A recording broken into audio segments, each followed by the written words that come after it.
All right, we are going live in 3, 2, 1. This winter's over. Yeah. Oh, he's the boss. Over. He is. Before we get into the thick of things with Dave, let's clarify some stuff, because we talked last week about the move to YouTube, and that is still happening. We think it will happen next week. Now, I realize I said that last week, and I said it last week in all good faith. We actually made a decision during the week that while we might be ready to switch to YouTube, we didn't want to do it straight away in case we had any technical glitches. If there's going to be technical glitches, we'd like it to happen when it's only Steph and I, and we don't have a guest on the receiving end. Yes. So we are still leaving Twitch, and we will be moving to YouTube, and that will probably happen next week, but not for right now. But otherwise, nothing changes. Everything stays the same. 8 o'clock next Thursday, one way or another, and you will be adequately warned in advance. But somebody seems to have said in the chat, this is the last show. No, I think they've been corrected by Dave, who's on who's manning David, the right. Horror Hub handle. Okay, right. Yes, Cool. not the last Good. show. Last show on Twitch. Yes. Yes. Well, good. So, That's that. would it be reasonable to call you the doyen of paranormal talk show radio? Can you spell that so I can look it up real quick? D-O-Y-E-N. You have to be, because it's usually It's better than I thought. You said the groin, and I was a little. groin. Well, maybe I don't know, the groin of paranormal. You will always now forever be the groin of paranormal talk show. Oh, lucky me. It's usually a doyen, but that's I think you have to be a woman to be that. Oh my. And It's the new generation. Why can't I be both? modern life. Right? Yeah. Okay, all right. Well, the groin, but I think it would be fair to say. I mean, I know people like the great Art Bell were there before you, but he covered all the bases, everything, and obviously Coast to Coast covers that substantially. But none of the presenters really specialize in the paranormal. They all touch everything. George Knapp is obsessed with Skinwalker, as I am as well now, from the TV series, and my mind is blown by that thing completely. But I love George Knapp, but he wastes his shows talking about UFOs. Those are your sponsorships, George Knapp. I'm sorry. These are only the opinions of Doug Bradley and Steph. Not. No, it's only Mine. I get a little bored. With UFO stuff, but I love George Knapp. He's love brilliant. George Knapp. He's wonderful. I do. But you started Darkness Radio 2006. Right, January 1st, 2006, along with my co-host and partner Tim Dennis, and made it to 16 years together. Yeah, I found you guys when we bought this house in 2013, and there was a lot of work to be done. So we started digging in, and I don't even remember how I sort of stumbled upon you, but I listened to you like the whole time we were redoing our house here. Excellent. I like that. Yeah. Cool. That's good. I always talk, my wife laughs because we'll talk about just how surreal my life is, right? I mean, it's like, so I grew up watching all these great movies in the 80s, and of course the Hellraiser series, and now I'm buddies with Doug, and I Ghostbusters and all these other deals, and Jennifer Runyon and I have become friends, and then Kelly Maroney from Night of the Comet and Chopping Mall and I have become friends, and the youngest kid from Amityville, Chris Lutz, and I are like brothers, and Wow. and Stormy Daniels called me a week ago to talk about the paranormal. I'm sorry. Right. So it's just like, lawyer. Oh. Yeah. She, we were talking about that, about her case, which the paranormal was basically put on trial, and it's bizarre. For your listeners that might not know, Stormy Daniels' attorney, Michael Avenatti, is in jail because he has defrauded and ripped off a lot of people. Well, while the FBI was doing their work in that, they came across the fact that he had signed her advance checks for her book that she wrote back in like 2018, 2019. And he forged her signature, cashed checks for over $300,000. So she became their star witness in this case that just wrapped up last Friday. And it was just so bizarre, but Michael Avenatti represented himself and cross-examined Stormy for 5 hours. And the judge allowed, in the findings and everything, talking about her being a witch, talking about her paranormal investigating, and obviously she's not to be trusted and there's something wrong because she thinks she sees ghosts and talks to ghosts, which has nothing to do with what happened in 2018. No. And I was like, wait, so let me get this straight. Yeah. This guy is going to come out and discredit and say that you're mentally unstable, but then in the same breath say, and she just gave me $300,000 in checks and told me I could keep them. So doesn't that mean that in effect, Michael Avenatti was stealing from a mentally disabled person? Right. And she was like, yeah, this is crazy. But they I think, cross-examined her for 5 or 6 hours, beating her up about the paranormal. Wow. And she stood her ground, and Michael Avenatti lost. He was found guilty on all charges. So yay, the paranormal wins. Yeah. Yeah. Go paranormal. He's got more shit coming down on top of him as well, I think. Oh, hasn't he got more? Karma does come around, I think. Yeah. Wow. Well, that's weird. Yes. Yeah. Crazy stuff. Yeah. But in the 21st century, 22 years into the 21st century, and we're still having witch trials, essentially. All of this stuff being allowed in court, things that took place 2 years after he stole from her to discredit her. It's not like she was doing it at the time and he could be like, oh, she was a little off base and blah, blah, blah. It's what a crazy spectacle. Yes. Yeah, I've just never, that was crazy to me. But like I said, that's just the surreal nature of my life now. I've become friends with just this amazing walk of life, all these different people that it's crazy, but fun. And I'm glad the paranormal does this. They bring people together. Well, when they come to write the history of the last 4 or 5 years, in 50 years time, we'll be thinking, what? Right. What? Yeah. Wait, they what? They did what? What? Who? Yeah. What? The president under what? Yeah.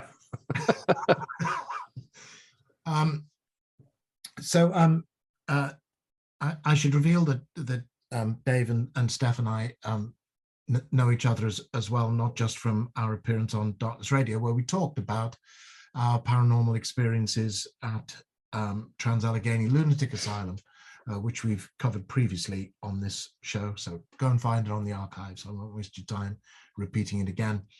But then apparently, I had forgotten this, but on my birthday turned some years ago, I was at Crypticon Minneapolis convention, and Dave masterfully moderated my Q&A session, which was really good, actually.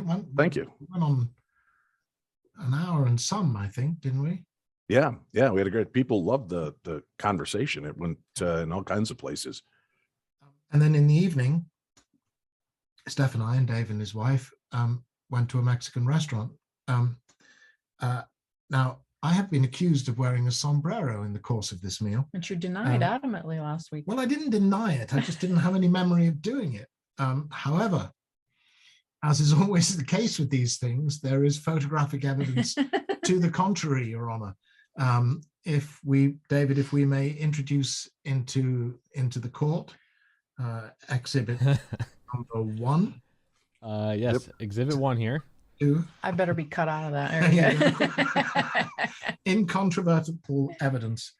It seems to be a thing because some years ago, and I was at Spooky Empire Convention, which is in Orlando, Florida.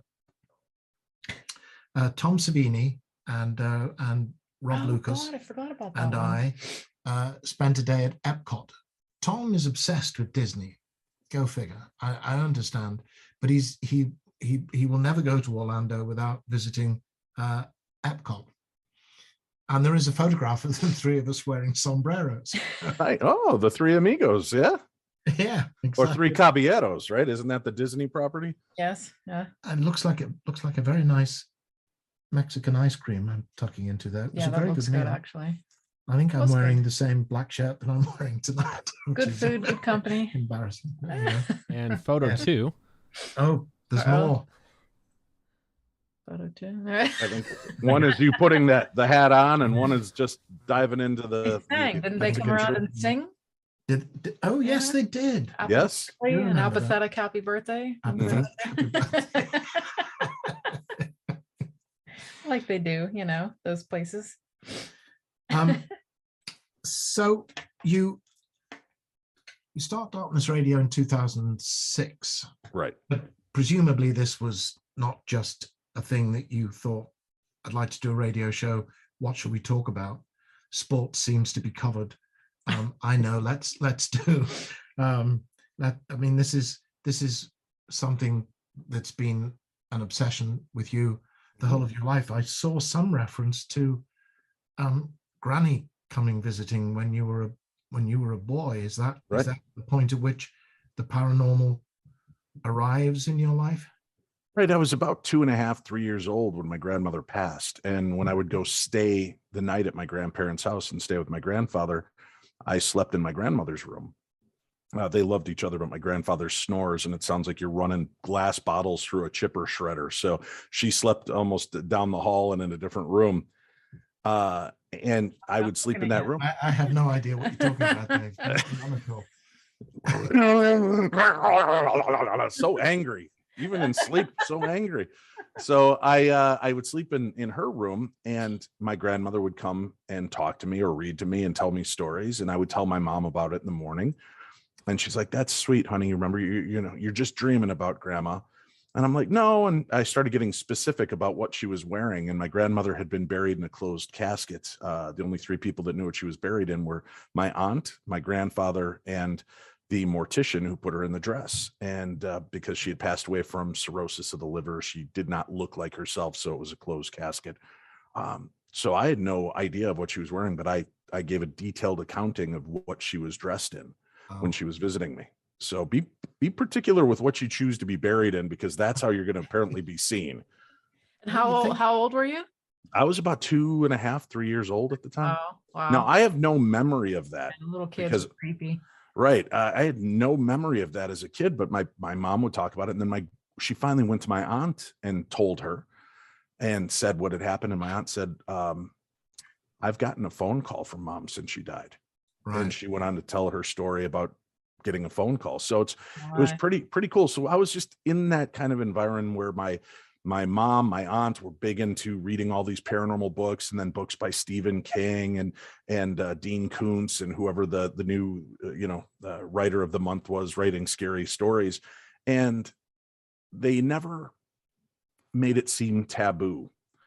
But there were times it was like, well, when you're a little older, you could read the Amityville horror. This stuff is just going to get to you. My mom knew I was sensitive as a kid, not psychic sensitive, but that would freak me out. So she was very cautious with what she introduced me to. Not like kids today who I meet people at conventions and I'm like about to tell some scary stories, and they're like, "Oh, don't worry, my 3-year-old started watching Hellraiser a year exactly. ago." Yeah. Oh my God. Yes. Yeah. Right. So it's I've given up with that one now. It used to kind of really bother me. I think Clive said, I didn't make this film for kids to watch. I really didn't. No. But people, well, I took it as a personal challenge. I was doing this talk at the Stanley, and my talk was called Frightmare Creatures, Real Things That Go Bump in the Night.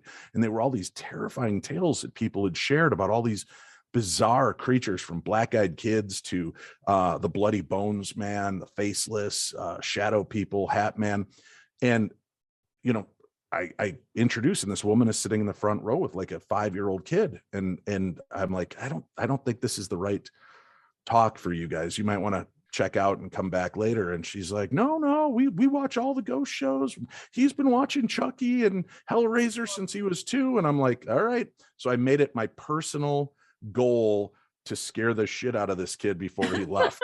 And I did. And like 10, 15 minutes in telling stories, he finally just folded up and leaned into Mom. She scooped him up, and they walked out the door, and like the whole crowd started applauding.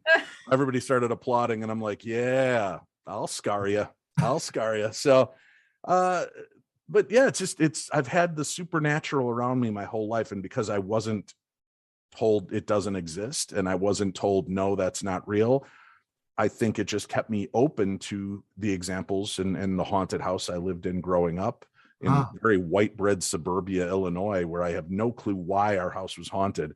We had a little ranch style house in Medina, Illinois, but you would hear footsteps, voices upstairs. You'd go upstairs, and then you'd hear people talking in the basement, and you'd go down into the basement. She'd be gone. I would be gone in the mound. Well, our house was plagued by party ghosts at night. This was the 70s, so we didn't have air conditioning.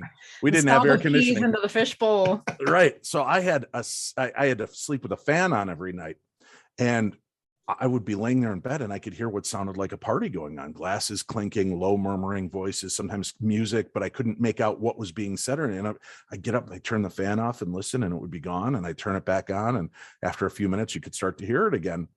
And it wasn't until I was an adult that I figured all this out by talking actually to a couple of doctors about hearing and audio technicians. So our house was right down the street from the Medina golf course, which had parties every night. So what they're saying is the sound waves continue to travel. But of course, the farther away they get, the bigger and loopier they get. They're not heard until they hit the back of your fan, which works like an eardrum. And then the white noise creates a template of sound for it to come push through. So I was hearing the parties down at the deal, and our whole neighborhood. When the fan was on, as soon as you took the fan off. Right, but with the fan off, you would still hear. That doesn't explain footsteps. Yeah. That's why the hills and valleys around our house. There's a gun range up the hill, and it sounds like World War III is breaking out. We have trains, we have a bar, two bars down the road. If the Civil War starts, if the boogaloo kicks off around here, we'll just say no, it's the gun range and carry on. The way the sound carries.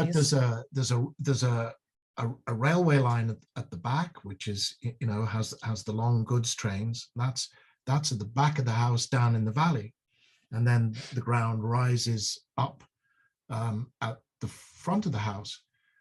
When you're at the front of the house, you swear the train is going at the front of the house, and it's just coming up and bouncing off and coming back to us. I wouldn't have believed it if sound waves are crazy, and if it's got the right way to be heard, it can appear from different places. So I think a lot of paranormal, and Doug, you and I have discussed this, we're both skeptical believers. We know there's something weird going on, but we don't believe everything is a ghost or paranormal experience. I believe those were ghosts all along, but I'm like, why are there party ghosts in my basement? I guess Medina's a swinging basement crowd, like you said. It was the old keys in the punch bowl, in the fondue pot. Before the cocaine hit in and the ghosts got nasty. Right, exactly. I love it. I mean, my favorite thing, haunted houses, love the look of haunted houses, the stories of haunted houses. You couldn't be in but one. Jesus, no, God, if there was, I have dreams that we move out of our beloved home and we move into a new home and it's haunted. And I'm like, we can't stay here. I'm not like one of those assholes in a haunted house movie that like, well, let's stick it out for a few more months, Like, no, fuck it, we're out of here. There's ways to handle that, and thankfully some paranormal people now, so we could probably clear it for you, Steph. I'm out. I think Steph just called you an asshole for staying in the house. No, he's cool with it. He's fine with it. Yeah, but these, I'm not. But so this is when you're a boy, and these were entirely benign. Yeah, not visible ghosts, just. It was never anything I could see. My mom never really talked about seeing anything. My dad didn't. My dad is a very stoic Polish construction worker from Chicago, right? So he just, nothing None of that shakes him. exists. But once in a while, he'd come scooting upstairs because he'd hear voices downstairs, and he would tell my mom, but not me, because my bedroom was down in the other end of the basement. So he didn't want to freak me out. But, you know, we had these experiences, and it was what it was. I had one wall in my basement that none of my posters would hang on. I had posters, Beatles, Monkeys, Springsteen, Madonna, everything all over my walls. And there was one wall where nothing would stay on the wall. And I'm like, all right, well, maybe there's just a breeze on that side of the house that affects the wall somehow. So I actually hung a Bruce Springsteen flag up in front of the wall. And you could sit there at night and everything would be fine. And all of a sudden it would just start billowing. Like breeze was just put into my room. And I'd get up and I'd look at it and I'm like, I could not feel a breeze anywhere, but this flag would just start going out. And we were like, what in God's green earth? So I think that might have been some kind of portal. Maybe that was the party portal. I don't know. You know, the poltergeist party portal at Dave's basement. You just kind of take that for granted. I've always found it rather, I don't know, sweet when you hear people who say, oh yeah, we lived in a haunted house. You got, Just learn to live with it. Stuff got moved around all the time. You'd get pushed on the stairs, or you just kind of, you knew it was Audrey, playing today or whatever. You just kind of take it for granted after a while, do you? As long as but we never had anybody shoving us downstairs. It was always just voices and footsteps and things. And it was funny. Just before COVID hit, I was invited to my old high school to do a talk for the students. And it turns out that one of my friends, her and her mother and father used to own the house I grew up in. And she and her mom came, and I started telling all these stories about the haunted house. And, it's 45 years since they own the house.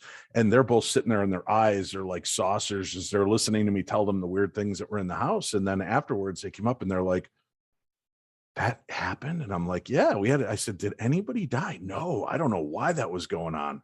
So I still have no clue what, but again, I don't know that necessarily places are haunted. People may be haunted. Well, I was wondering whether you'd had any contact with the people who moved into the house after. My dad still lives there. Yeah, he's still haunting it.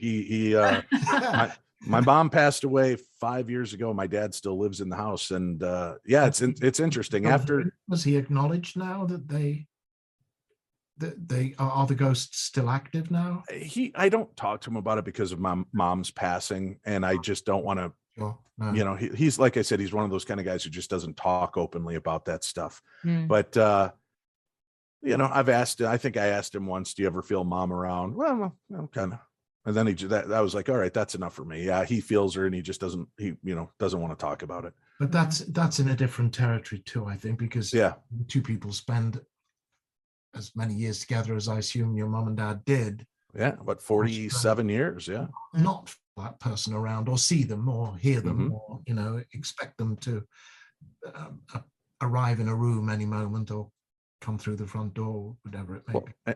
And I had gifted them a dog at one point, this really sweet black lab hound mix. So it had the big barrel body of a black lab and these small short legs like a hound, and like a basset hound. It was the weirdest looking dog, but she was a sweetheart. My parents absolutely loved her, and she was the child they always wanted. That's what I say. Not me so much, but she was Walker. The dog was definitely the beloved child, and she would sleep in their bed every night. And she was a heavy breather. So the bed was always kind of, she was panting until she'd fall asleep. And after she passed away, my parents would feel the bed bounce and could feel the vibration of the dog still panting. And they'd look at each other and, they could still sense that she was there. Right. Yeah. I mean, I love our pets and all, but if that shit starts to happen, I'm not going to deal well with that at all. I was obsessed with ghosts when I was a boy. I never saw anything, never experienced anything. And they terrified the life out of me, but I couldn't get enough of them. And I remember reading Harry Price's book on the haunting of Bawley Rectory. Got that out of the library as a boy.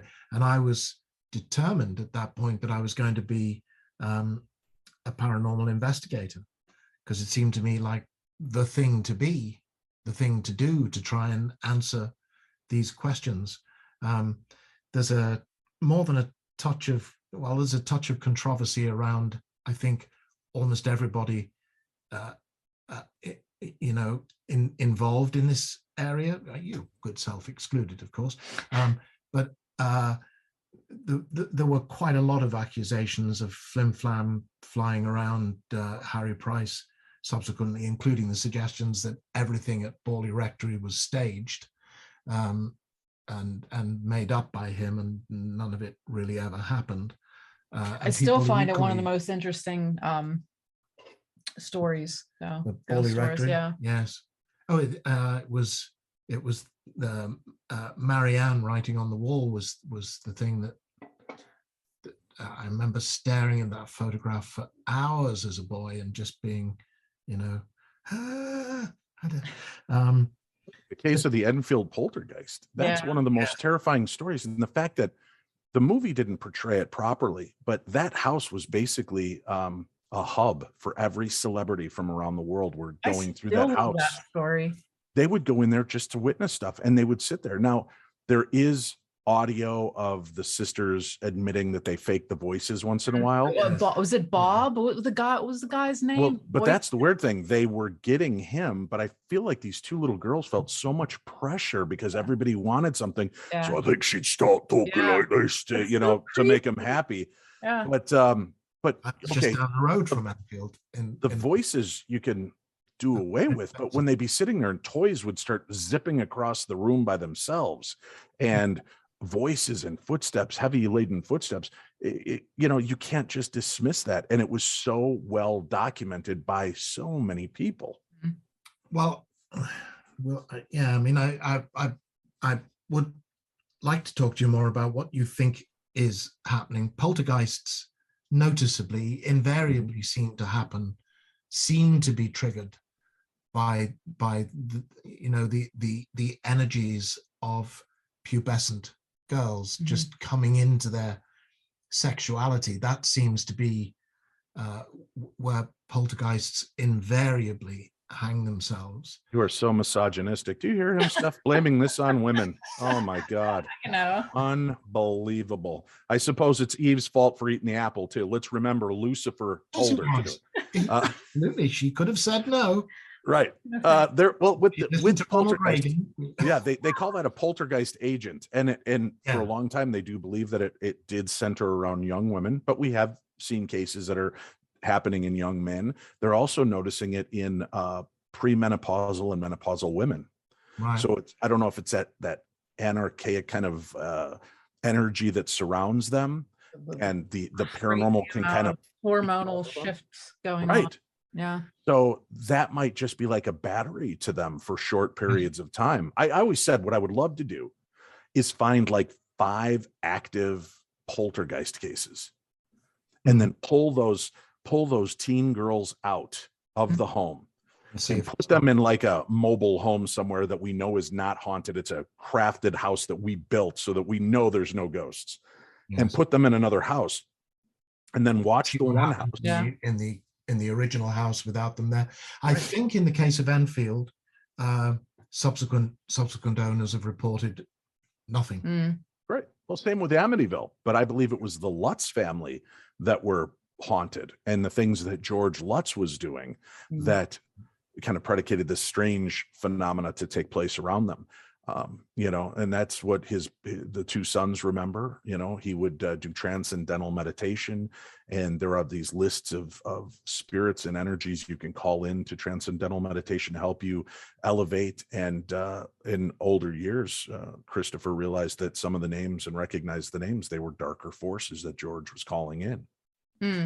But do you think any of that was tied to the DeFeos? Yeah, Butch DeFeo, that was just completely coincidental. I think it'd be really convenient to say that the ghosts were there, but none of the Lutz family ever reported seeing any of the DeFeo children or the parents. There was no tie to that, but we do know that there was history with, the land being Native American burial ground. And then Hans Holzer, who was one of the biggest investigators of it at the time, into the picture. he dug up a bunch of information on this, and then subsequently the libraries removed those newspaper articles and things out of history. So then there was nothing to back up his story. So you're like, listen, I've got interviews with these historians and librarians telling me this, and people tried to shame him. Well, what they forgot about is, so when I'm reading that the local historical society says there's no evidence of a Native American burial ground, and anyway he got the wrong tribe, right? Are they telling Porky's to discredit him? Yes, they're trying to listen. Amityville was besieged by people and looky-loos, and it just became a nightmare, right? Your streets are just lined with people, and people knocking on your door at all times of day and night. They wanted to do everything they could to separate themselves from that.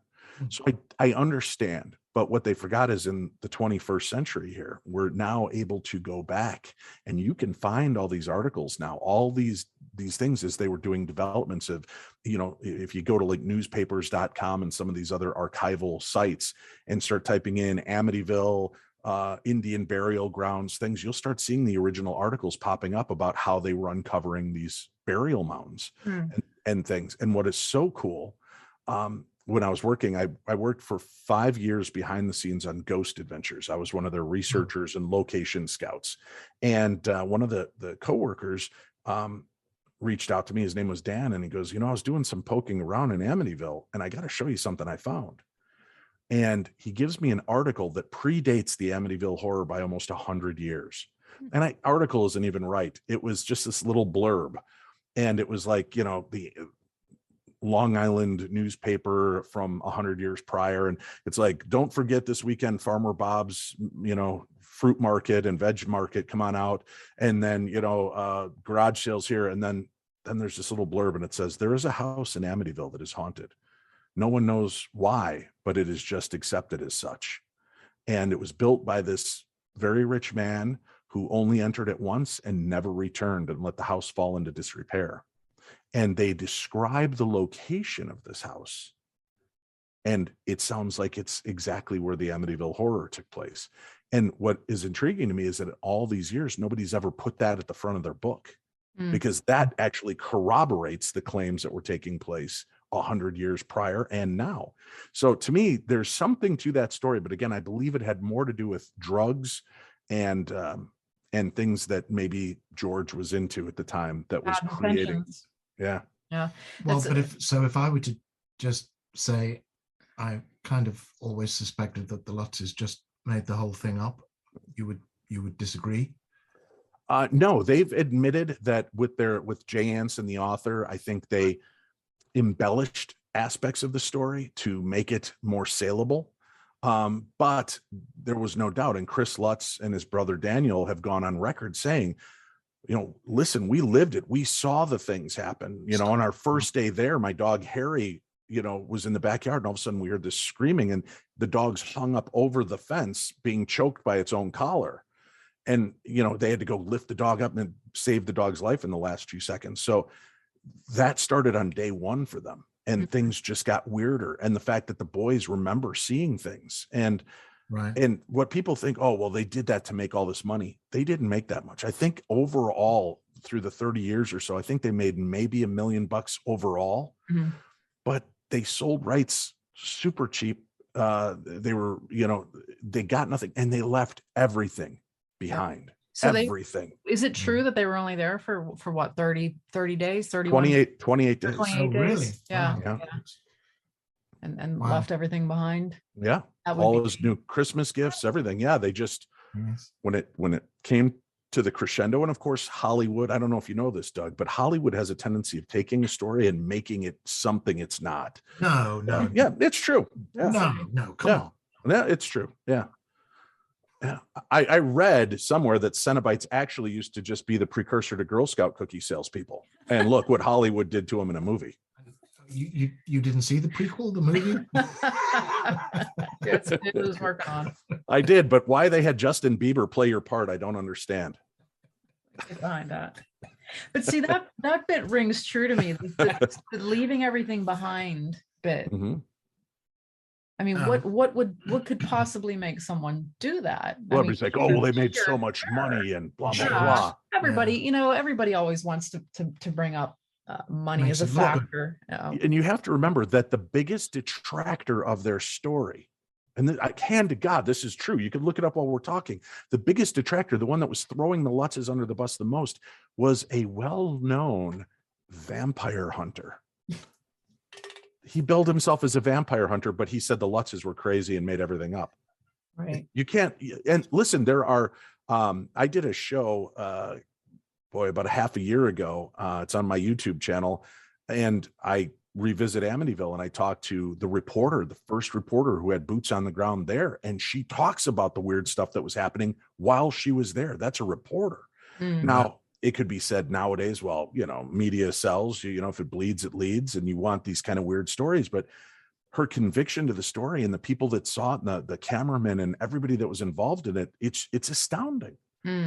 Well, So, and also, I mean, I don't know whether you have any explanation for what is going on, but also now we know we live in a world now where even mathematics and science and physics and so forth, we live in the age of the uncertainty principle. We live in the age of Heisenberg and of relativity, and we know that all of that tells us that the experimenter is always part of the experiment.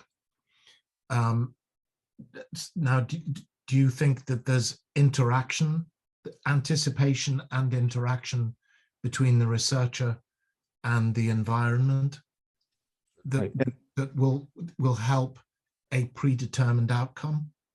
It very well could be, but then you've got people like Guy Lyon Playfair, who was called into the Enfield case by the parapsychological, what is it, the Center for Parapsychological Studies in England, sent him. Center for Psychical Research, I think. Right, that's what it is. Yeah. And he was sent there to discredit Morris, that was the first investigator in. He was kind of their first line of defense investigator, and he went in and he bought into it. Morris Gross, he bought into it hook, line, and sinker. And then they're like, well, let's send in Guy Lyon Playfair, who had seen things and had traveled around the world and had seen possessions and people flying off the ground, and he went in there completely looking to debunk it and was blown away by the activity. And then he was calling in the bigger wigs, so he didn't want to put his reputation on the line. Sure. Luckily, we were one of the last interviews with Mr. Playfair before he passed away, when we did Darkness Radio.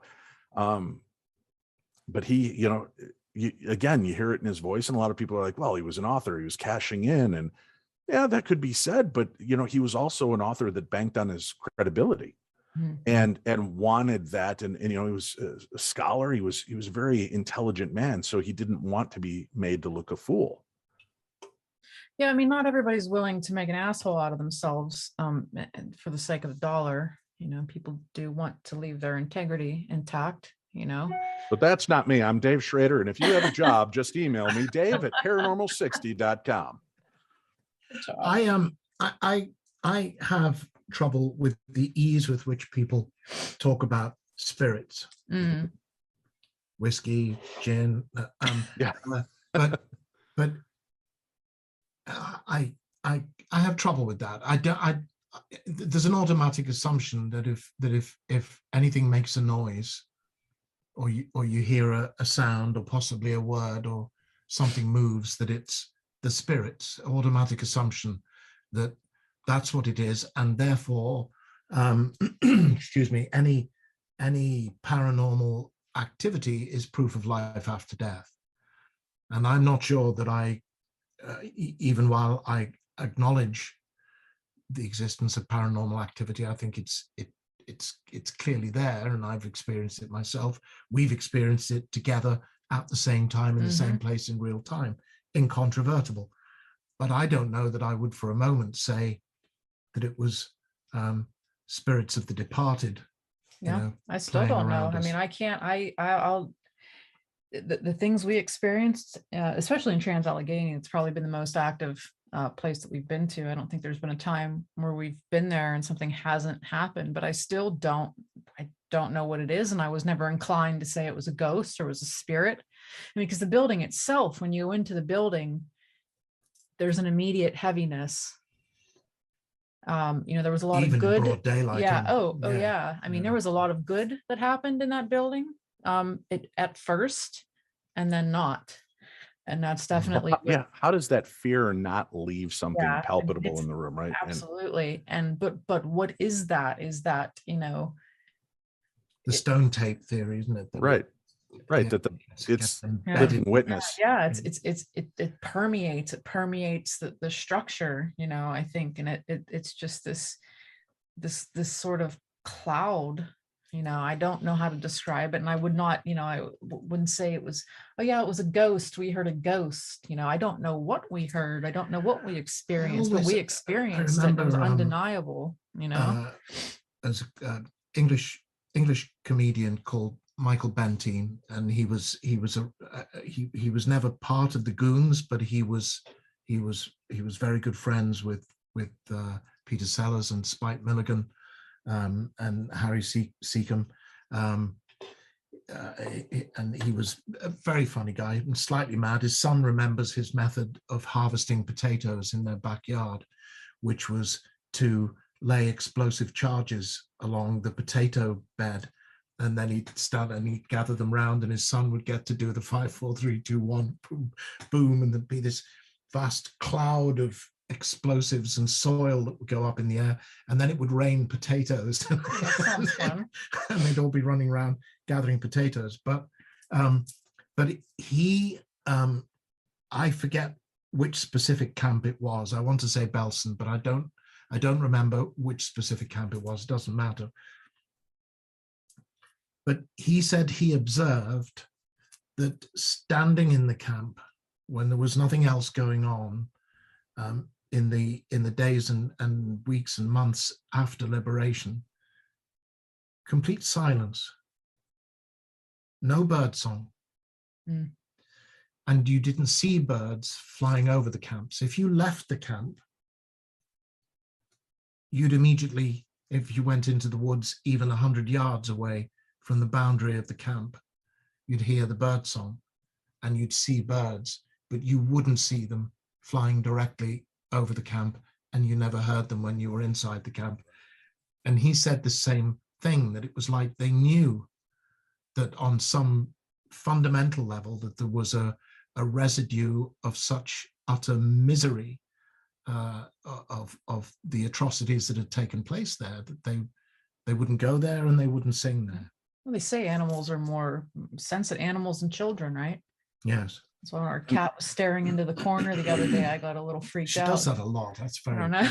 But she goes right into the corner. She's just staring at it. Staring at the wall from Stop about it. half an inch away.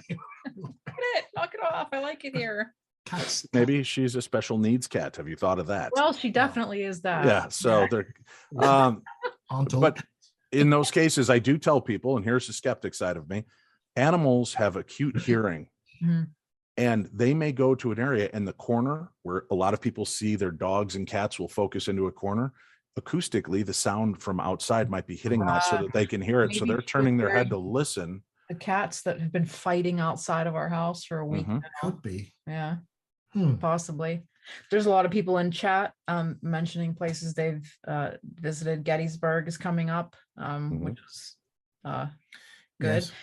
Waverly Hills, Yes. which we've been at. Nothing happened to Waverly Hills No, for well, us. but you see, Waverly Hills seems to me it was a good place. Yeah, place of healing. Place of healing, and that. Right. I think, again, I just returned to Waverly Hills for the first time in 11 years. Hmm. Right. I did an event there with Nick Roth earlier this year. And we had a great time. I shouldn't say earlier this year. It's February. It was like the end part of last year. Everything's bled together since Yes. COVID, Yeah. right? So Yes. we did an event there and we were getting EVP, electronic voice phenomena, like crazy. And we were seeing things. We had a group of 15 of us ghost hunting. And all of a sudden you would just see, like, it looked like a flash bulb would go off in the hall. And you'd be like, what the hell was that? We'd walk around, there's nobody there. And then we turn around and you'd see a shadow walk from one side of the hall to the other. So I don't believe it's anything dark or demonic, but you have to realize, and this is a good example of another type of haunting. This place was so impacted by the amount of death that they had there. Mhm. And so much taking place that you would think that has left a physical scar on that property. And, you know, a lot of pain because people dying of tuberculosis, it's not a pleasant experience, right? No. And then it became an old folks home and people died and there was all this that goes on. But what's And those are interesting not is, happy places. No. right. And when it was an active hospital, nurses and doctors and patients would see ghosts. Mm. What if the ghosts that they witnessed are us in the 21st century going in to investigate Waverly? Because I'll be waiting at the gates for you to come out. I'm not walking in there.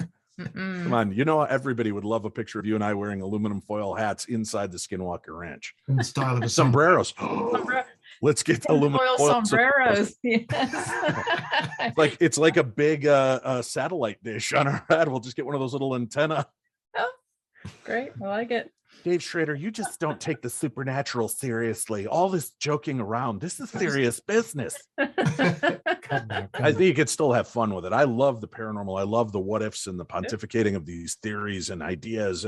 And you know, Doug, when you're like, I feel like you're kind of on this side. Listen, I want to be on the side of believing consciousness exists. Nobody wants to think that all of this really doesn't mean anything.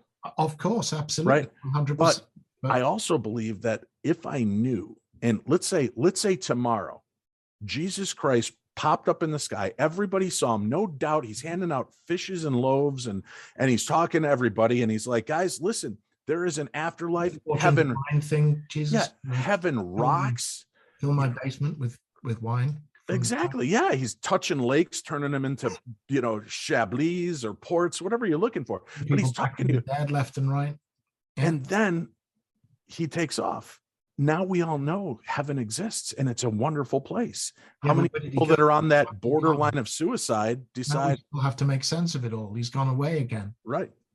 But my point is, if we know that, how many people would start to end their life because I can just hit the reset button? Doesn't Jesus frown upon suicide? I don't know. I haven't talked to him. He stopped taking my calls back in and became this big pop culture icon. And he's like, "Oh, Dave Schrader." Looks in his phone. Oh, I'm not answering that. Yeah, right. No, I think people misrepresent a lot of what Jesus said, and they formulate it to what their take is on it. But the whole of the Bible, and if you squash that down into the amount of the Bible that is actually occupied with the words that Jesus is supposed to have said, it's like 30 pages or something. Right. Yeah. And most of it's very little. Be kind. A lot of it is contradictory. Right. It's in these parable stories that he kind of alludes to. And so it's interesting. It's what do you make of it? But I also have a firm belief that people that are dealing with mental imbalances that may have taken their life, and for anybody out there that's dealt with suicide, and sadly we've all had it touch our lives, and I have many people email me about it, and they're like, what do you think? Do you think my partner or my friend or my child is burning in hell? I'm like, no, because they were dealing with a mental health issue. And I don't believe, if there is a God who is all loving and all understanding, that he's going to punish somebody that has a medical issue and is out of sorts. That doesn't resonate with the vibe of the Bible, right? Of what it does with the first section, right? The Old Testament, where God was mean. And then in the new section, God's a lot more cool. Maniac. Right. So it's kind of what you want to accept from it. But I think a lot of us I think we have to stay in that gray zone so that we keep on the path. And if we pulled the cork, we could definitely say we do exist. We will be reincarnated. Half the planet would be dead tomorrow, ready to be reborn, because they're just like, yeah, I'm out. I don't need this. So I think there has to be that level, which I've dealt with anxiety and depression my whole life. And I've been very open about it on social media and on my radio shows and everything.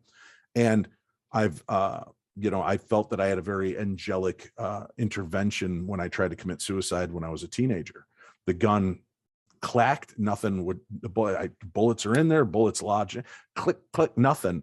My dad's headlights panned the bedroom, and I put the gun back because I didn't want him to hear the crack and know that he was that close to being in there to stop me. So I put it away. I'll do it another day. And I went downstairs, and and started listening to my stereo because I music's, important to me.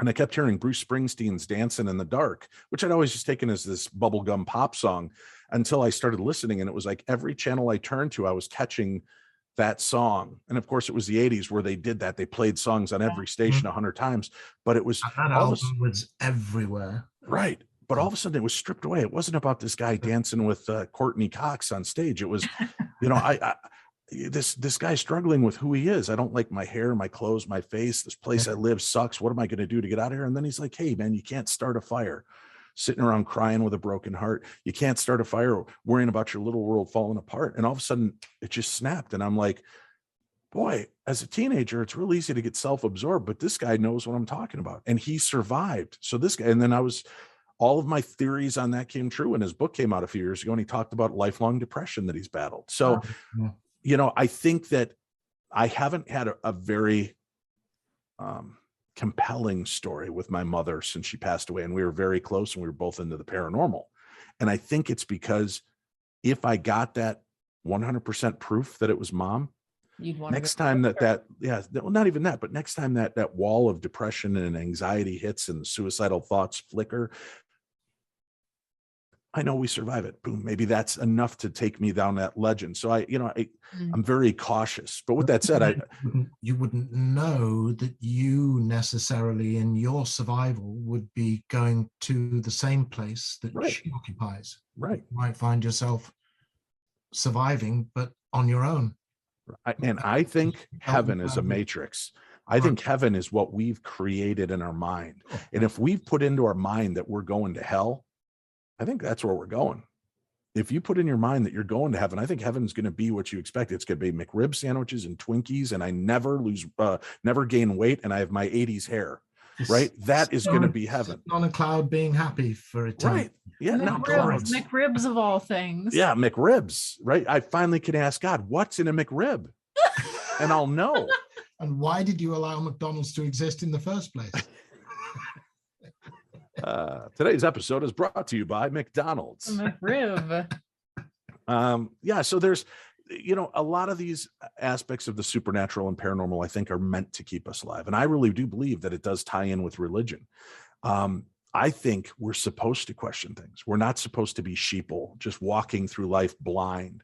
We're supposed to look for the wonder and magic and amazement of what's out there. And sometimes maybe God shakes the etch-a-sketch of life and makes you, whoa, shit, what's this? Skinwalker Ranch. I've been cynical for so long, but now this show it intrigues me, and it starts to make you think again. And what are the possibilities? So, but do you know that unfortunately a lot of religion, especially organized religion, is actively working in the opposite direction to stop you thinking, tells you not to question. Don't question it. Exactly.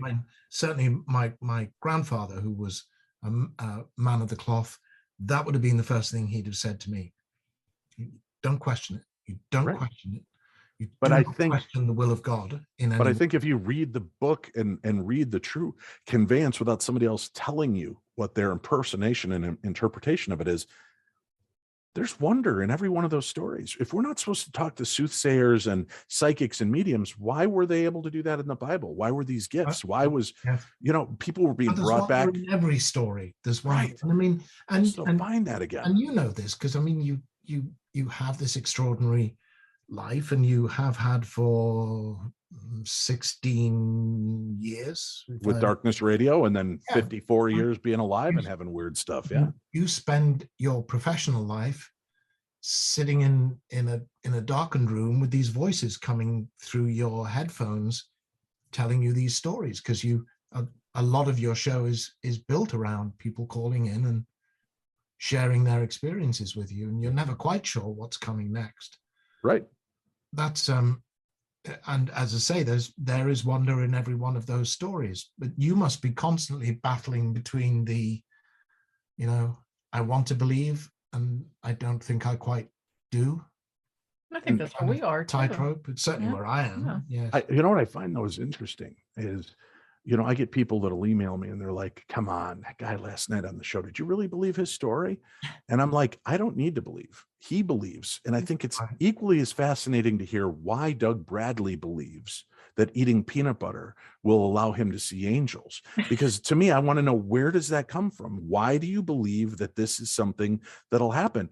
And what's funny is those guests, I don't mock them. I don't make fun of them. I don't, I might poke fun and, well, what were you smoking when you saw it, Doug, and joke around, but I let the story breathe. And then there's been times Tim and I are looking at each other in the window, shaking our head like, this guy's a lunatic. And then the next day I get an email that says, I want to thank you for last night's show, because I've wanted to commit suicide. I thought I was insane for seeing That guy's called winged tubbies frolicking near the power steering. And this guy saw him too. I know I'm not alone. He described exactly what I saw. And then all of a sudden it's like, oh, this is important. That's very much in the vein of the great Art Bell. I mean, he, probably thought a lot of people were full of shit too, but he brought it out of people, and he let people, go and express, hang themselves or leave us in wonder, right? He would let people make a complete ass of themselves. And as we always say, without a screener. Right, exactly. Hello, caller, you're on the air. And he had no idea who he was talking to or what was about to come his way. But that was the greatness of him, and that that obviously that's the way you operate also, is you allow people the time and the space to tell you that, and you don't judge. Well, you can't. It's a totally different thing. It's like somebody sitting down. When I watched Hellraiser for the first time, it freaked me out, legitimately freaked me out as a movie, just the concepts behind it and everything. And I was like, wow, I had buddies that watched it and laughed their asses off. And I'm like, what are you laughing about? And they're like, oh God, the absurdity of the story. And I'm like, that's your takeaway. And then I have other people that watched it once, will never watch it again because they're sure it has opened a portal in their own life to something dark. So everybody has their own perspective to a story and how it resonates with them. And I think that's telling. And that's a great part of the human experience, is having these moments and allowing them to be what they are, instead of always needing to put them neatly in a cabinet, with here's my cryptozoological, here's my alien, here's my ghost. Maybe it's all the same thing. Well, maybe the Bigfoot is an alien, is a conduit, a facilitator, not a judge. Right. Yeah. It'd be very hard to do. I don't know that I could do it without. Unless people send me orb pictures, because I do judge harshly on those and tell them they're nuts. So, yeah. Yeah. I'm not a big fan of orbs. Yeah, I'm not either. I'm not into the orbs. Dust in the camera? Dust. Well, because I can tell people, all right, listen, it's so repeatable. It's ridiculous. Where were you? I can guarantee you it's one of three places: outside, in an attic, or in a basement. That's almost 90% of where the experience took place. Oh, well, no, this was in my grandma's living room. I said, okay, did you use a flash? Well, How much dusty shit was around. Right. Yeah. But I said, take the picture without the flash. Did you get any? No. Well, if they're self-sustaining light anomalies, they shouldn't need a flash to be seen. Right. And I said, take a picture of grandma's couch, stand in the exact same position, take a picture of grandma's couch, then lean over and pound the shit out of the cushion, and then stand back and take another picture and look at all the souls you freed. Right? All these souls back into the universe. But I'll say this, I'll say two things to that. When we've been in Trans-Allegheny and with other people walking around, so sure, dust is getting kicked up. Right. Photographs taken like, like on rapid, there's a technical term for this that is escaping me, like in succession, right? Yep. Yeah. And clear as a bell, clear as a bell, clear as a bell, full of rods and orbs, full of rods and orbs, clear as a bell, clear as a bell, clear as a bell. And it can't kick up bang that quickly if it's dust, and settle that quickly. There's nothing there, and then there's everything there, and then there's nothing there. And also and in the documentary that we were talking about,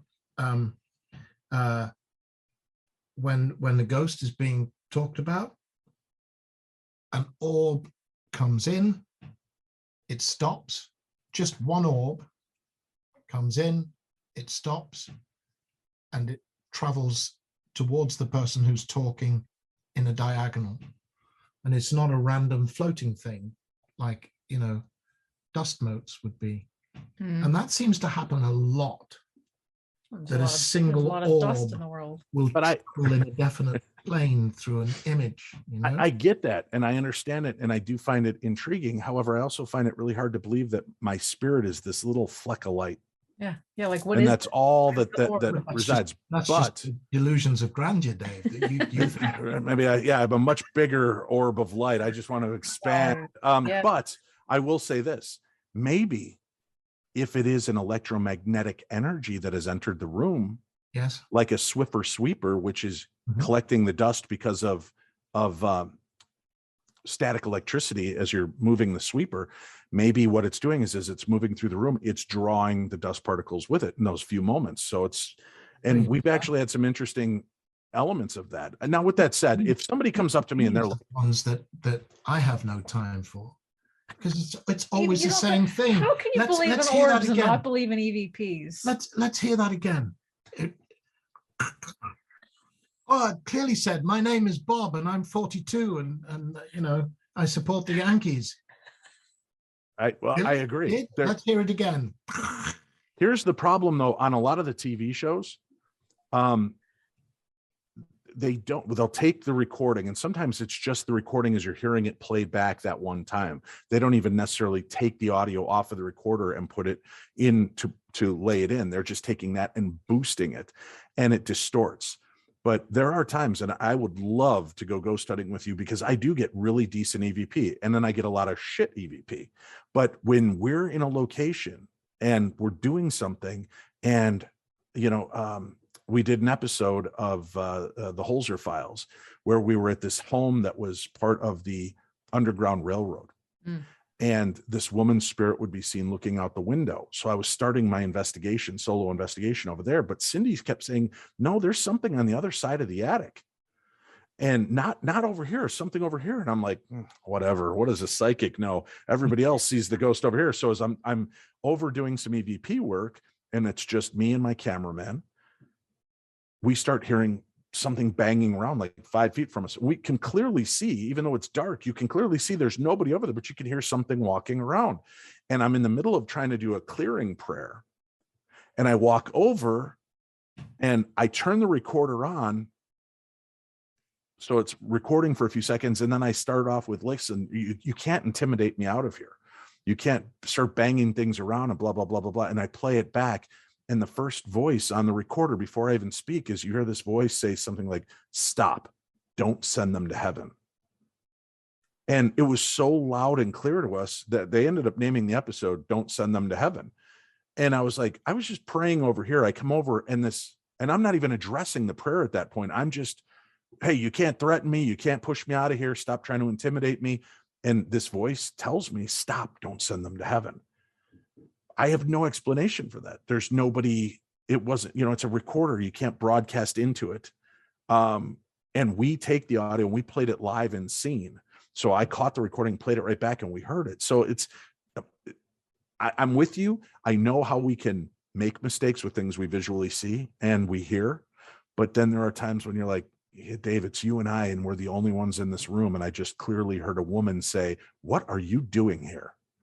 And how do you wrap your head around that? I mean, there are some that are complete, bullshit. Garbage. Yeah.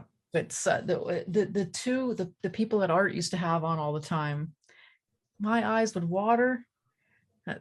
Steph's eyes water. My She's God, I get genuinely scared. My eyes water. Yeah. Oh, was that from the American EVP? Brendan, and it was a woman. I think she's passed away since, but yeah, some of the ones they played actually, were she's so just telling clear. me. She's talking to me now. That's DVP if you can hear it out loud. Direct voice phenomena. Yeah, Oh. right into your head. Yeah, I mean, some of them are unmistakable if you believe what these people are telling you. That's right. We were the only ones around. There was nobody else here. I mean, look, we know for sure that we have been in buildings and we have heard things. Oh, unexplainable. Yes. Very clear, very definite, very specific. Not distinct words, but very human sounds, noises. Mm-hmm. And we know for a fact there was no one else around. What that was, who knows? But it was undeniable. So I mean, if you believe what these people are telling you, that they were the only ones in the room, and there was no nonsense. Well, I'm a skeptic on all of that. But I'm willing to put it to the test. Absolutely. And go there myself and investigate and be there by myself and have these experiences and see what I can find. And in some cases, there's nothing. And in some cases, I'll hear an EVP and I'm like, I can't. That could be something that somebody sniffed in the background and I didn't hear it. And it sounds like, yes, because when I asked the question, Doug goes, and I'm not paying close enough attention to realize how sensitive the microphone is. And it picked that up. And I want to hear, are you here with me now? Yes. Right. So I understand the flaws and all of that, but like with orb photographs, I tell people straight up, don't send me your orb photographs. I don't care. After this show, I guarantee you people are going to send them to me anyway. But there's a difference. Now, like I had a woman come up to me and she goes, I want to show you a photograph. I want to tell you this story though. My grandmother was so excited. I was her first grandchild. I was going to get married. She bought this beautiful blue dress. She was going to be at my wedding and she died a week beforehand. And we knew that she would have wanted us to do this wedding and not let that interrupt. So we had this wedding and we took a picture up at the altar and I want you to look at it. She hands me this picture and in between her and her groom is this blue ball of light. And I'm like, oh, that's beautiful. I'm glad your grandmother could be there with you. Now I'm also looking like that. Oh, bullshit. I'm also looking at the fact that there's a stained glass window over here and it's got blue and I can see light coming through that blue. So, but I'm not going to be the douchebag that goes, exactly. Yeah. Well, let me tell you, that's actually a refraction of the light. Grandma didn't make it. Sorry. That's not your grandma, lady. Right. Yeah. So I'm not going to be that person, but if it comforts somebody, I'm all for it. Absolutely. Yeah. And I feel that way too. Cause I mean, I have to admit, I can't get behind psychics at all. But if someone seeks out a psychic and someone finds comfort in what that person is telling them, and they feel as though they are communicating with their dead loved one, that's cool. Well, that's a different thing. I mean, you're talking about the, is a somebody called Audrey in the audience? You knew someone who had two arms and who wore a hat. Oh my God, yes. A sombrero. Yes. But with that, there are people that I've seen. Michael and Marty Perry out of California. You can go to spiritart.com. They're a couple. The husband is a clairvoyant. He's from England. He looks like Eric Idle and Paul McCartney had a baby. All right. And which I know that's not how sex works, but terrifying than any. He's great. And then his wife is an artist. She's a spirit artist. So she draws the things she sees. And I have watched him do insane things. Yes, there's some of that, I'm getting I'm over here in this section in one of these first two rows, a J name like Joe or Joseph, John. Oh, yep. Okay. And then he'll start telling the story or saying something. Then he'll go, no, this isn't for you. I feel it's somebody over here. He'll actually autocorrect. And I'm like, this is interesting. And I've watched him do things. And the one day he's doing this reading for somebody over here. And then he keeps turning and he's like, please, I see you. I hear you. I know you're there. I'm going to come to you next. Just be patient. And then he goes back to doing this reading and everybody's kind of watching. And I'm thinking, oh, look at the theatrics of this. Yeah, right. But hold tight.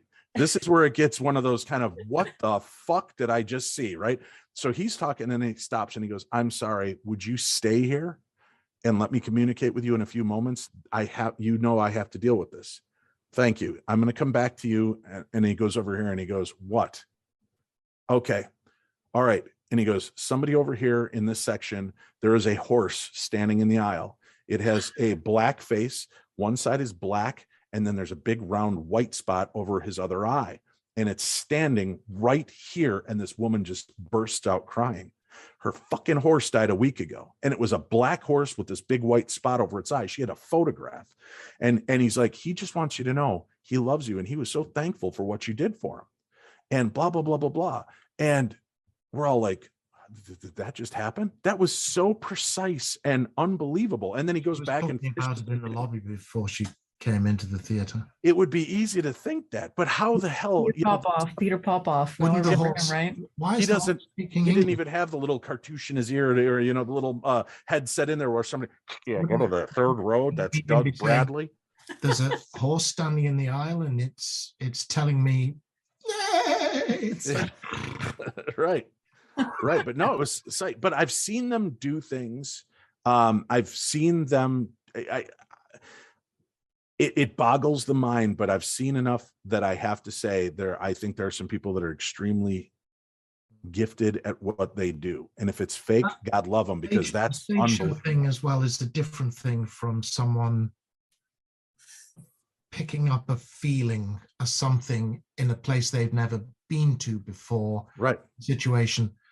I mean, I think we know too many stories of charlatans, stage psychics, to really feel safe with them. But when someone's in a space they've never been in before, and they're reporting a feeling, a response to what is basically an energy, which is what we're all doing when we're, wandering around in a building at night saying, "What was that? Did you hear that?" Yeah, I mean, my question is, why I don't want to believe that my dead relative is floating around some stranger talking. Talk to me. Why are you talking to this guy? Talk to me. Maybe because you've put the blinders up, and as much as you might like to hear from that person, it might make you feel real uncomfortable. I don't know. I mean, it's but you go there, it's easier to hear it come from a third person. But I will say this, even in the charlatan realm, I'll tell you this, Doug, I have watched some mediums do what I believe are cold reads, right? And they will look at the heavy set woman with the greasy hair and a lot of dandruff who can't make her eye contact, and he'll go, "I have somebody here. It's an older man, like a father or grandfather. Does that make sense?" Yeah. And he's telling you, you don't take enough time for you, and you are so hard on yourself. And looking at this person, it's so easy to see that. And then this person slowly looks up, and he wants you to know you don't need to be that person, that you are amazing, and you have to let those talents shine through. Then you're going to start to feel better about who you are. This person's saying you have a talent that you're always pushing off, and you question, and they're like, yeah. And then this person is smiling and happy for the rest of the afternoon. And I'm like, that to me was, they spent $100 for this reading. That was 10 years of laying on some psychiatrist's couch. Yeah. Sure. Hacking through shit. That's cool. So to me, it's kind of like, if it resonates, God love you, and that's awesome. I don't believe in fleecing people that are in a grieving period. Sylvia Brown, Shyster Sylvia Brown, who told that poor woman that her daughter was dead. And then, she was one of the women they found. Well, she was, darling. You have to realize the girl she was died long ago. This is a new person. Right. Yeah, she was. But again, there's got to be a lot of pressure, right? If this is your gig, and people are, you always have to come up with something. You have to have something, right? And if somebody's like, "Oh, my daughter's been missing for 7 years, and last she was seen was on a boat on the lake," pretty good guess I can say she probably drowned, right? Who's gonna, and then but then the flashbang gets you, and I think that's what kicked her off of Coast to Coast. I think Nora used to have her on Coast, and when she blew it, and I think there was and I could be wrong on this. You guys know, you are devotees of the Coast. For all the wrong I think she was on the show talking about that mining collapse, and that yeah, they used to that everybody was alive, they were going to get out, everything was fine, and then like 5 minutes later, everybody was sad to report that they're all dead. And she's like, "But I meant 8 minutes ago they were alive." So, but I don't know her. I don't know what I don't know what that's like. They all come on to do their predictions for the new year on Coast. Right. They're also, I think there's going to be bad weather. There's going to be an earthquake in somewhere. October, Well, no shit. Possibly a hurricane in Florida, I think in October time. No fucking shit, really. Right. Yeah. Now you touched on the Holzer Files, and we glanced off again. So let's talk about the Holzer Files and talk about Hans Holzer. Sure. You interviewed him. Yeah. I think We were we were I think we were his last radio interview. Before he passed away like a year or so later, but it was the last time he permitted 2009. Yeah. And he so this is very early days of Darkness Radio. Right. Yeah. We'd lucked out. His daughter, Alexandra, and Hans both released a book at the same time, 2 different books. So we had them on back to back on the episode. And at that time, Hans was kind of a cantankerous older man who, you know, I think he could see the new wave of paranormal TV programming, and it didn't fit with his paradigm. And I think it really bothered him to see that kind of success for people so quickly when people beat him up for so long. So he seemed a little bitter and angry, but with good understanding, because here these people on TV were, you know, getting huge audiences, and people are spending crazy amounts of money to go hang out with them and do all this stuff. And nobody's mentioning forefathers like Hans Holzer and D. Scott Rogo and William Roll and you know, the forefathers in this grouping. So, but he was, you know, it was great to get that chance to talk to him. Then, you know, lo and behold, a couple of years ago, I got asked to be on the show called the Holzer Files. When they first asked me, you know, we want you to be a lead investigator on a paranormal show, I'm like, I'm not interested. Just too much scrutiny. And they're like, oh, well, we're reopening Hans Holzer's original case files, and we have all of the original recordings and video. Wow. And we're going to go back and examine some of his biggest cases. And then all of a sudden I was like, wait a minute. All right, now I'm interested. And I was friends with Alexandra Holzer, his daughter. Is that where the access to the files was? Yes. Yeah. She still had all the files. So we agreed, and, you know, they brought on Cindy, myself, and Shane Pittman, and we got a chance to go in and reinvestigate these stories. And it was so awesome to be a part of that and get to take his work into the 21st century and corroborate things that he had no way of knowing back then, that he made a stand. He's like, this is not real, or this is real. And they're like, dude, there's no history to back that up.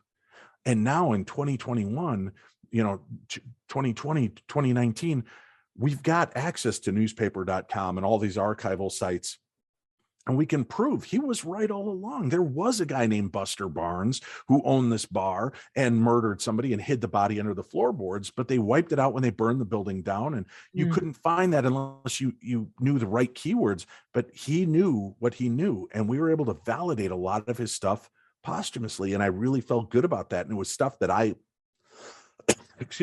went in and looked at, because I'm like, do we really find this, or is this just production telling us we really found it? And I'd go in and I'd research and go to these sites, and I found the information. It was there. It wasn't available to Hans at the time because they didn't have the archives readily available, and he didn't know what to look for, but he knew when something smelled off, and he knew when something was on. Does it mean he was wrong?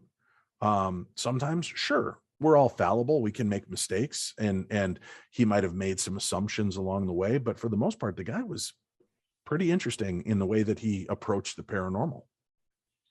And plus it took you to some pretty cool places. Oh yeah, amazing places. Well, where are we going to go? Where are we going to go ghost hunting together? Well, I'll ask you the George Norrie question. Here's the George Norrie question coming. Ready? Let's do it.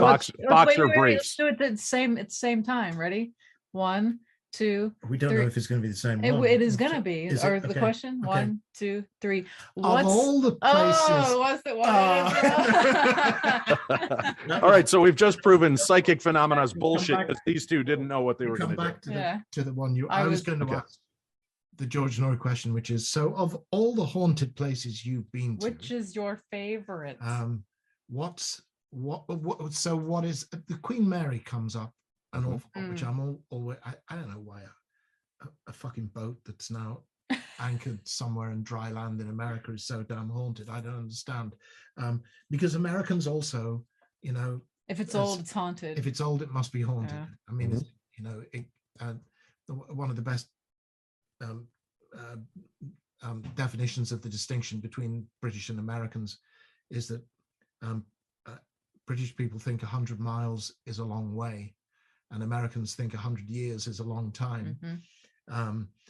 But of all those places you visited, what's the one you came away from thinking, fuck me, I'm not sure I want to come back here in a hurry? I've never been to a location that I felt that I've always I would be willing to go back to any location again. Right. Even the moments like I got knocked on my ass at the Whaley house, something physically hit me and pushed me into Shane.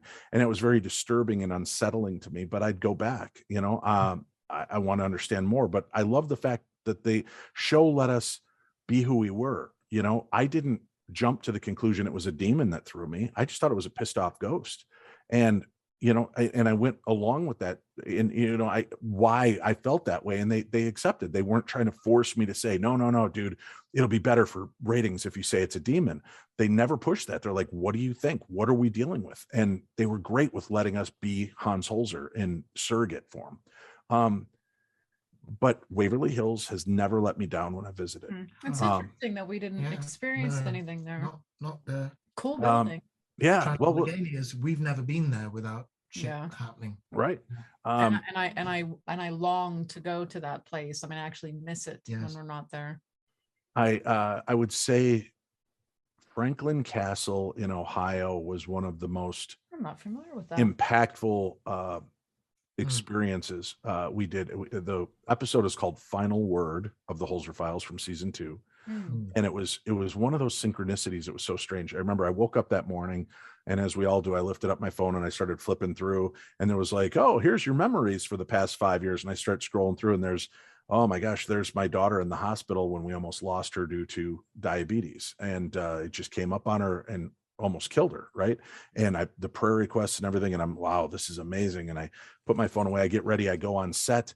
And as I'm talking to the historian, I go, so tell me about the people that live there. And she goes, well, there was a little girl and she passed away. And, you know, in the old part of the house, the family ended up staying there and they died later. And I said, oh, how did she die? And they're like, oh, she died from complications due to diabetes. And I got super choked up and emotional. And it hit home. And in that episode, I actually contacted my daughter who has diabetes. And I said, would you make me a video of you asking these 5 questions?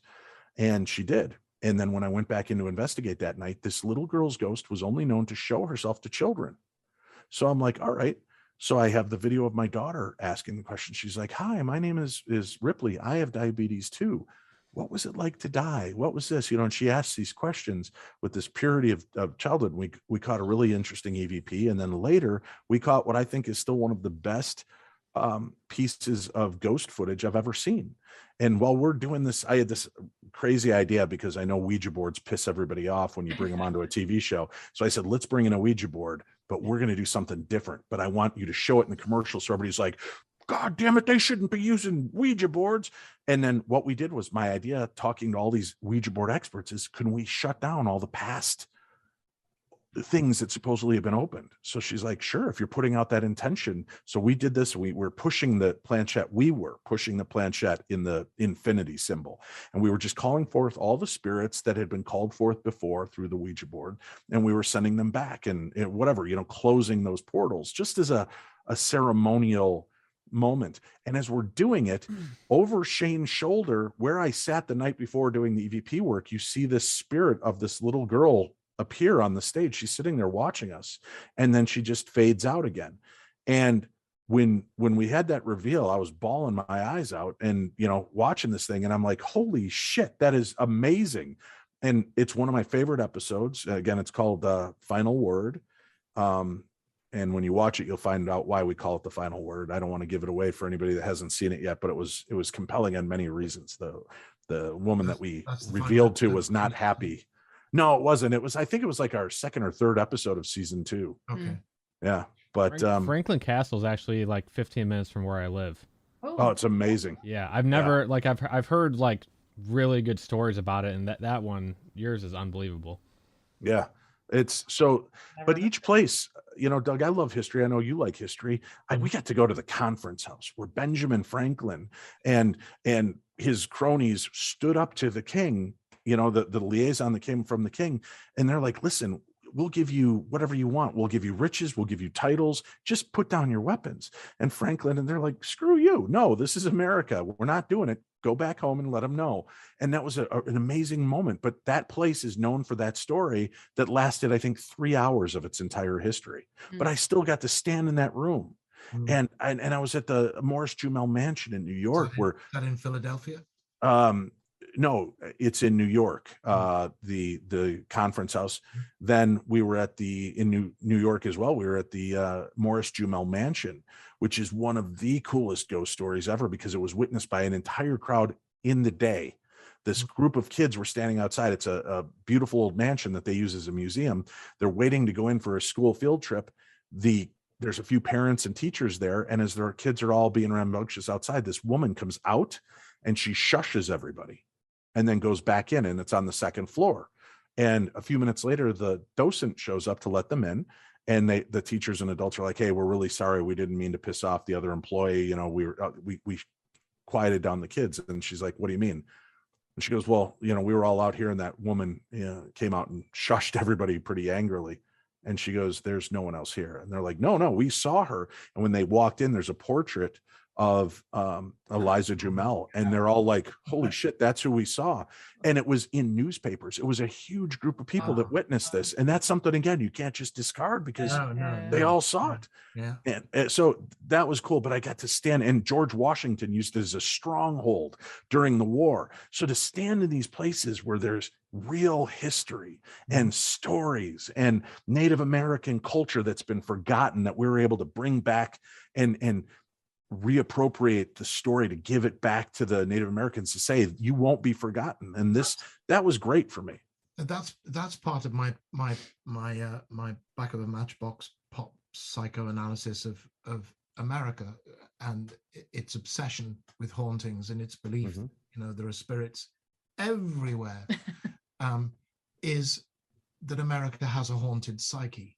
It has a profoundly guilty psyche.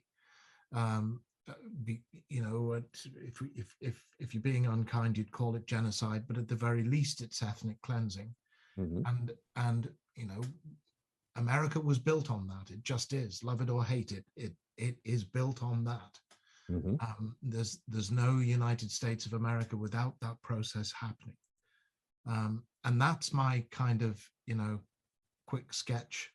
Here's my analysis of America, as well as believing that the United States is like the teenager who grew up too fast.